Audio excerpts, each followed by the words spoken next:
So a question came up earlier this week. What does it mean to surrender? And how do I do that? So what is it that I'm surrendering? And how do I execute that surrender? It seems along the path, it always falls back into two characteristics of the seeking path.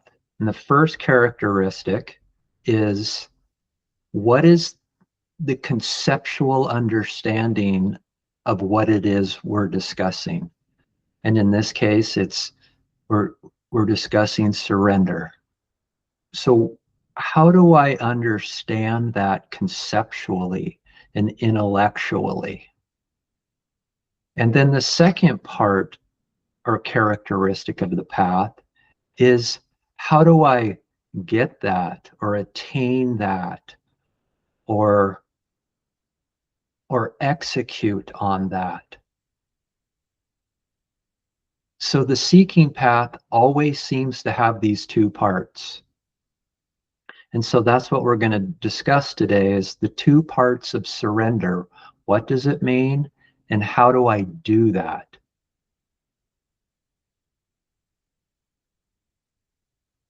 We can start off with just the simple definition of surrender. And that is an individual's conscious willingness to accept its own demise. Now that's pretty heavy. We cannot deny that. And the reason that it's so heavy is because we don't have conceptual knowledge around it yet, or not enough. And when this comes into somebody's experience, this knowledge, this non-dual knowledge, one or two things seems to happen. Either you leave because it's too absurd and it's too intense, or you have the courage to see what it's all about.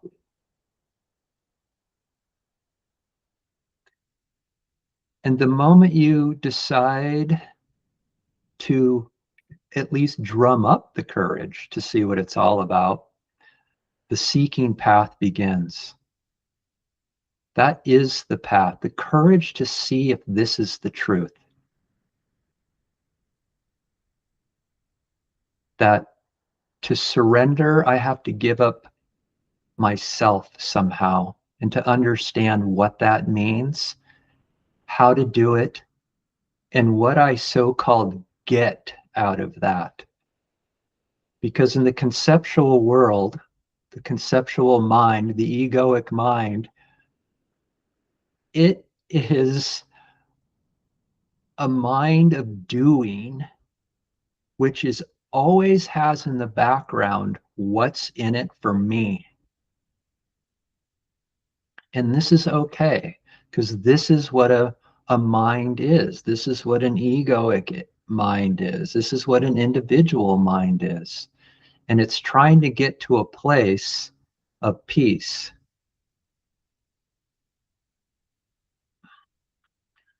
So let's discuss the first characteristic along the path. What is surrender? Can I visualize that somehow? Can I create a visual, conceptual understanding of it? And with that, I'm gonna bring in my visual hand puppets, because it seems to help. When we can visualize something, then we have a higher and higher ability to understand it and therefore execute on it. So let's take this line as it's a barrier, okay? And anything above this barrier is what the individual knows. So an individual is looking out onto this world that it knows. And this is everything to it. So everything meaning anything that it knows with its mind, anything mind-based. So anything like thoughts, images, ideas, memories, any identities it has of itself. I am a man, I am an engineer, I give satsang on Sunday mornings. Any traits it has, I am responsible or not, I have integrity or not, I am kind or not. Anything that it knows with its body or experiences with its body, its feelings, its emotions and sensations, and the body itself. And then anything that it perceives with its five senses, anything that it can see, smell, taste, touch, and hear. This is everything to an individual. Because at its source, right here, where the individual thinks and looks out onto all of these and thinks it knows all of these and thinks it owns these and is responsible for these, this is everything. But along the path, it comes to a point to where it hears it has to unconditionally surrender all of this to get to this down here. Because it hears of this thing down here called enlightenment, liberation, lasting peace. And it has a conundrum on its hands now because it has to give up. It hears that it has to give up everything up here to get what it truly wants down here.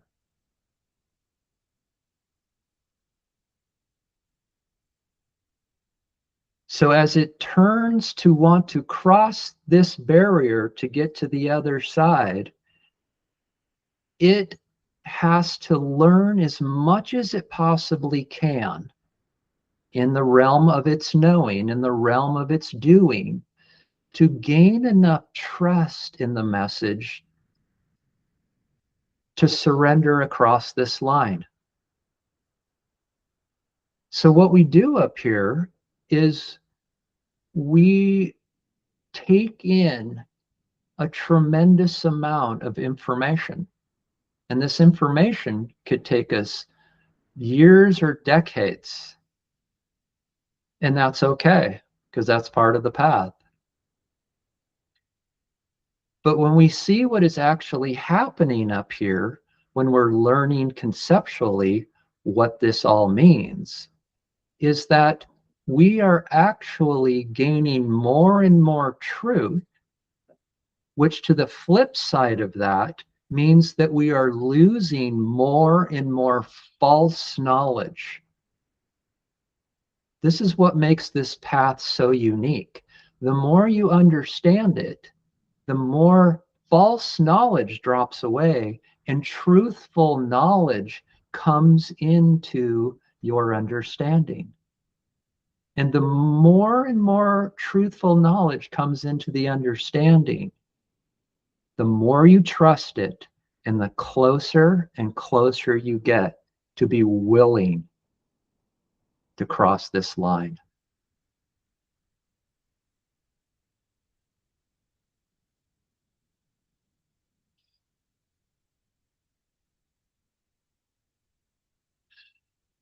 But to cross this line, again, you have to be willing to let it all go. Everything up here has to be let go of. One way to view that is that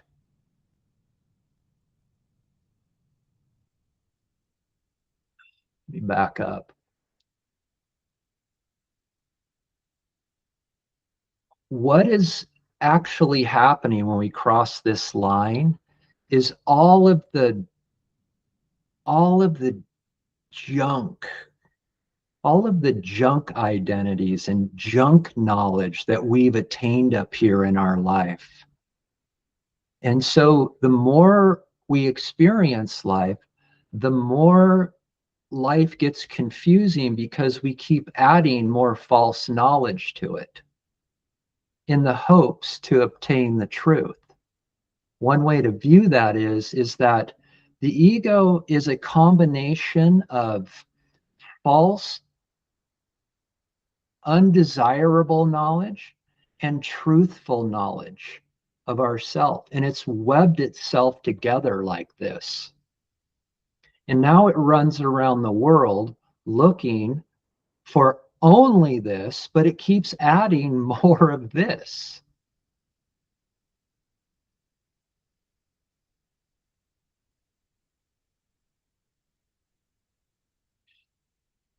And one of the traits of the ego is that it does not have the ability to discern what stays and what goes.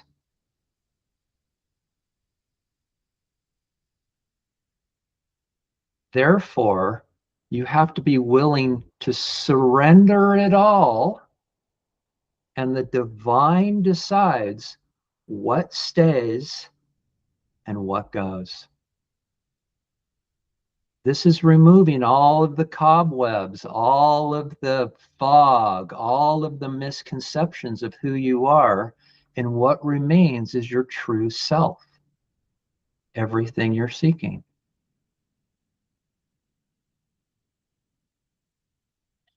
So one of the misunderstandings is that when we think we're going to surrender across this line, that every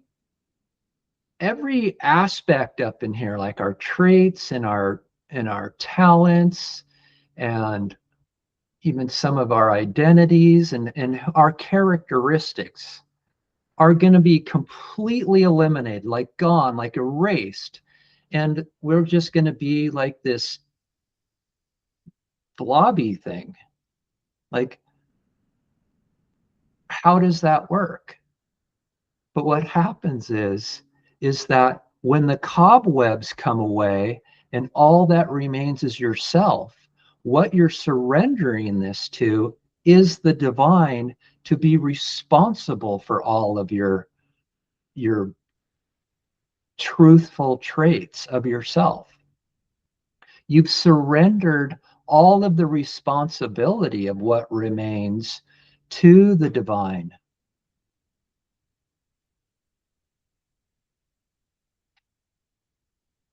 You have allowed the divine to carry all of the burden of life. It's carrying it. And you'll see as you surrender, it's always been carrying it.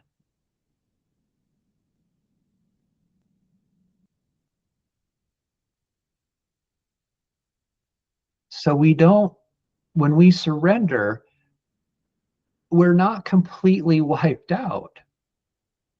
What remains is everything who you truly are. Your true characteristics are coming through you.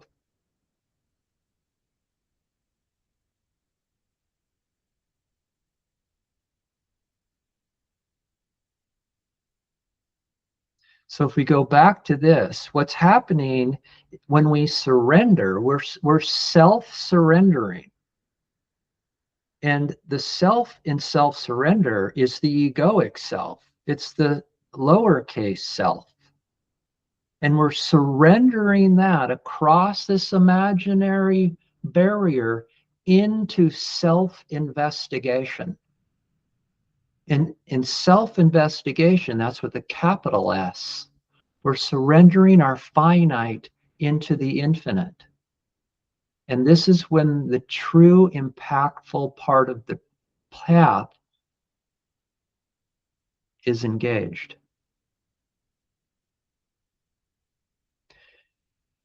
Because this surrender doesn't mean that all of the sudden you are, boom, a self-realized being. No. It just means that you have granted yourself the permission to truly understand what it means to surrender, to start the impactful, truthful path back home to yourself. Anything up here is doing, so you're surrendering the doer, the knower, the thinker into being.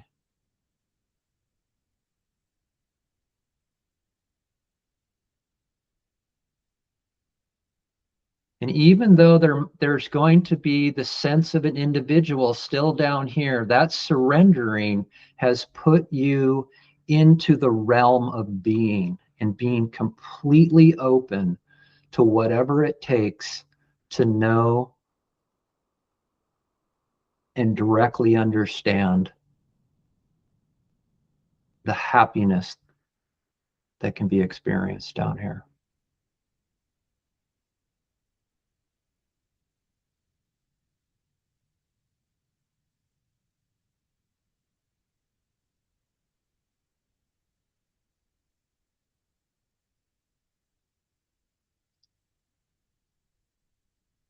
So all of this visualizing and discussing is the first criteria of this. What surrender could possibly look like.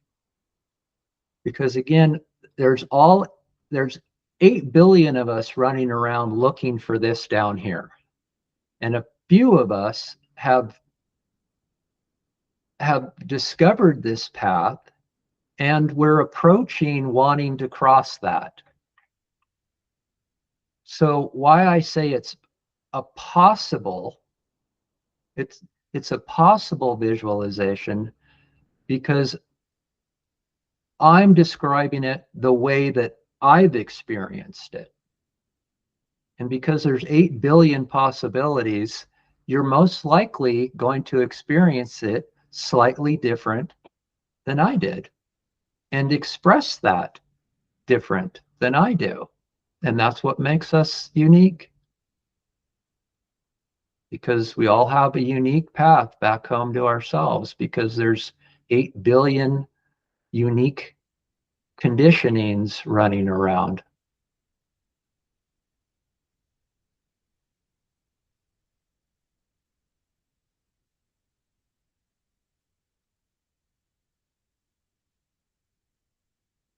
So how to?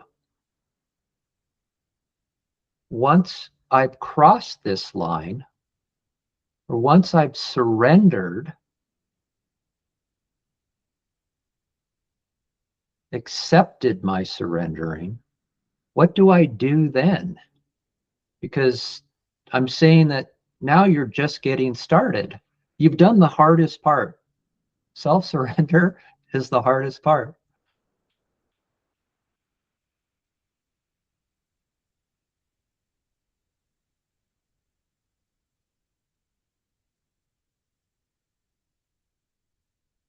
So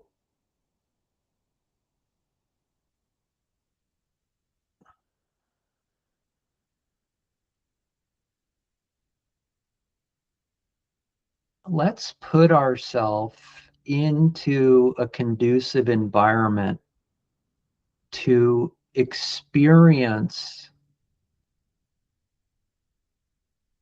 all of our egoic traits, all of our mind and talents and skills and bodily sensations and our five senses. Because in self-enquiry, it's suggested that you sit in a still position in a darkened place with your eyes closed and possibly even noise canceling headset somehow. And why is this? Because we are putting ourselves in the most conducive environment for us to experience what we've learned in the conceptual characteristic of this path. Because what self-inquiry is saying is that we're going to take the concepts that we've learned up here,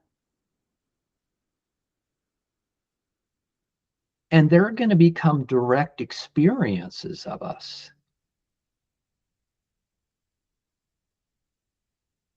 They're going to become us. Those that remain, the traits that remain of who we are going to be experienced directly as us.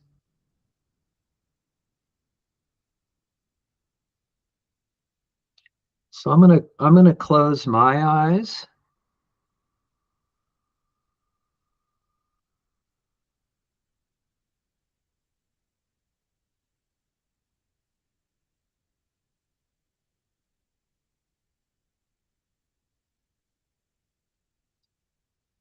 And what we're going to do here is we are going to just witness what arises in our awareness.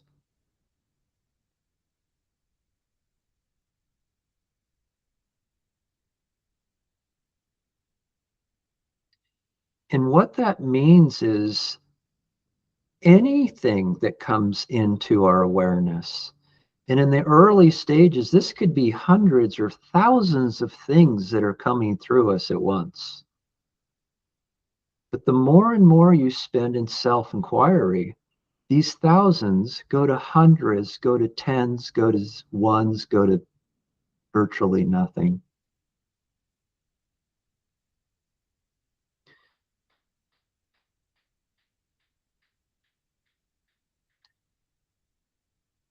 So let me give you some examples, and then I'll show you what to do with those examples.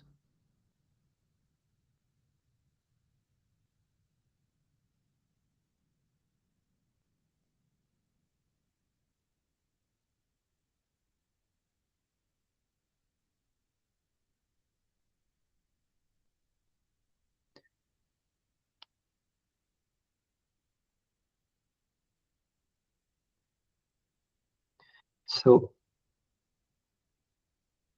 in my experience, I'm experiencing pressure on the back of my legs or on the bottoms of my feet. I'm experiencing images running through my mind. I'm experiencing thoughts.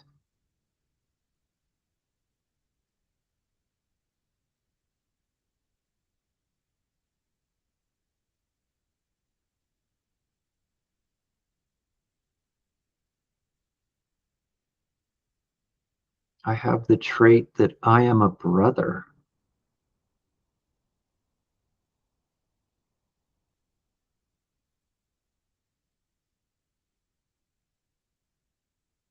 I have a trait that I am a husband.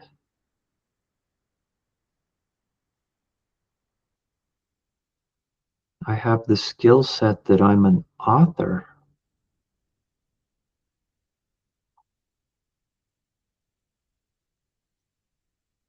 Now, all of these aspects that are rising into awareness are pulling us away from ourself. Our attention is going on to thoughts and onto our bodies and onto our traits, which means our attention is not on ourself. So anything that comes into our awareness, we view these as loving gifts.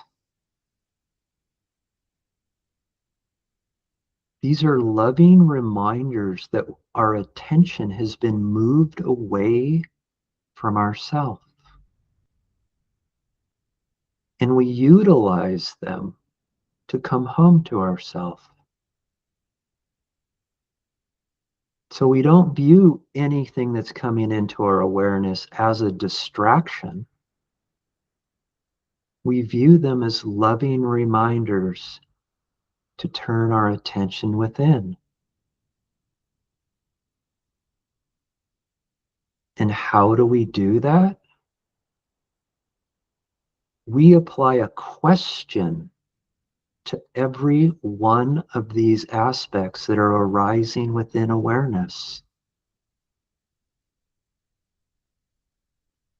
In Sanskrit, these questions are known as the Brahma Astrams. There is no comparable word in English. Brahma, Brahman, is the one reality.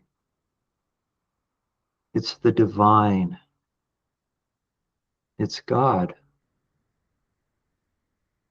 And the astram, or an astram, is a weapon. It's a sword.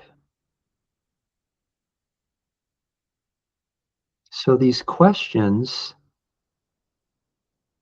are known as the weapons of the gods, or God. And what are they cutting down? The egoic mind.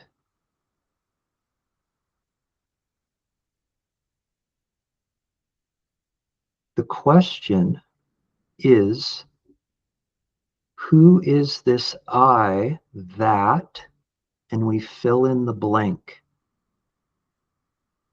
This question is known as one of the most powerful forces in nature,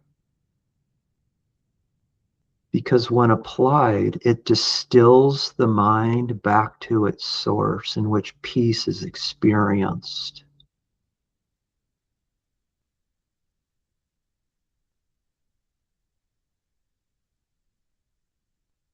So we use the loving reminders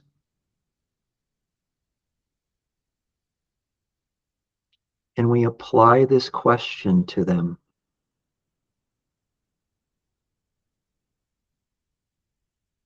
And once the question is answered or asked, we just pause. We just let the question do its work. Because what's happening when we ask this question is that it's returning itself to the source. So let me give you an example. Say a thought comes into my awareness. I apply the question, who is this I that thinks?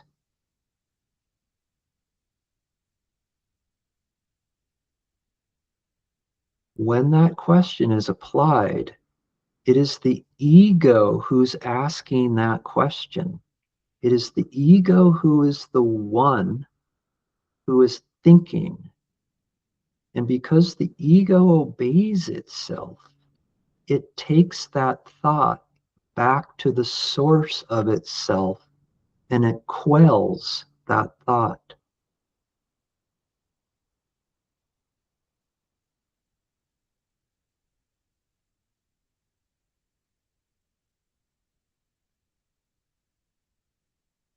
So, in the question, who is this I? It is the egoic I asking itself who it is.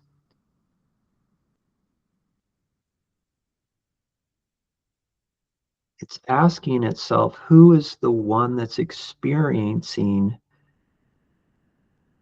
what has arisen in awareness.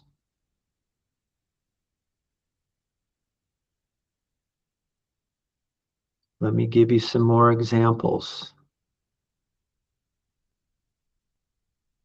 Who is this I that feels the pressure on the back of its legs?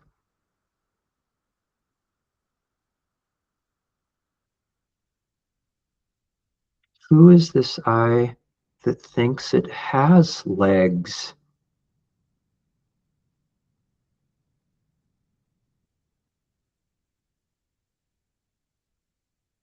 Who is this I that believes it's a brother?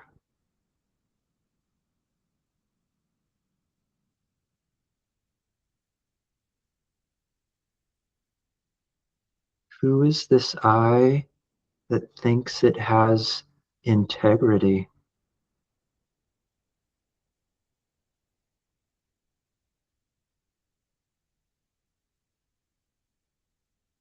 In every one of these questions, the ego takes the brother or the integrity or the legs back home to the source of itself. And it's not the brother or the legs or the integrity that gets diminished. It's the ego itself, the one who believes it's having or owns these things.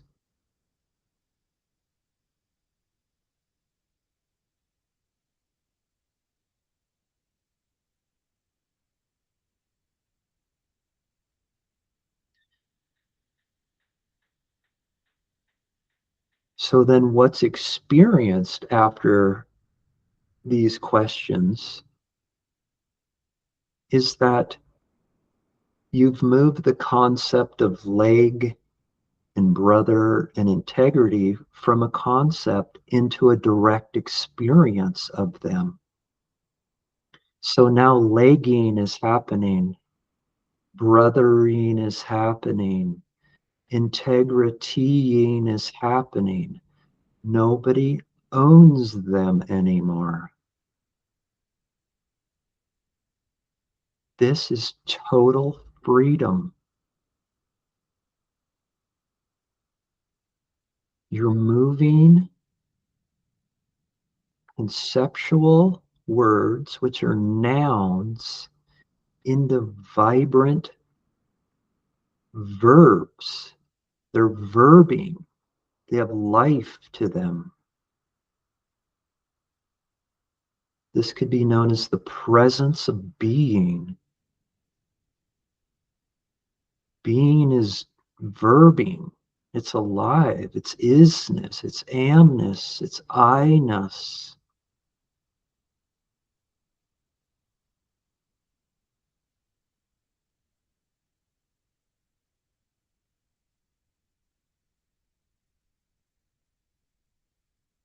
So everything I'm speaking about here with our eyes closed, this is the investigation.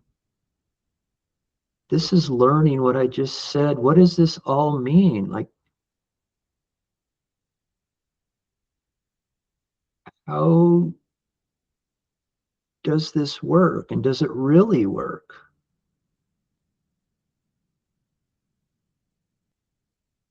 And the more you investigate, the more you will see that you will be settling into more and more peace. The more that you use the Brahma Astram to knock down all of these loving gifts that are coming into your awareness, the loving gifts will die down, and all that will remain is awareness, yourself.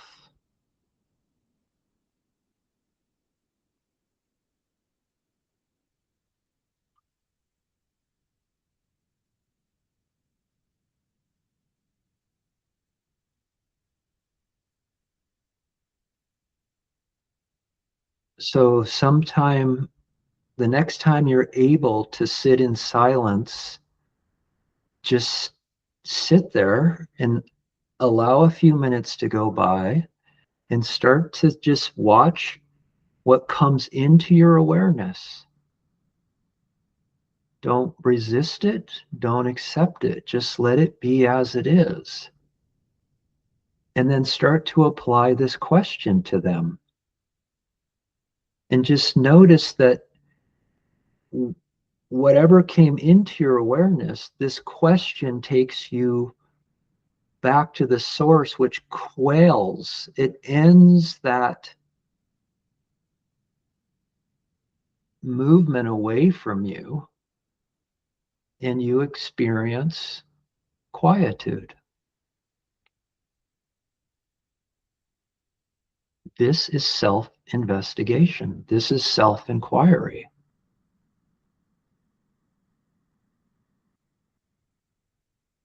This is the how do I part of the path.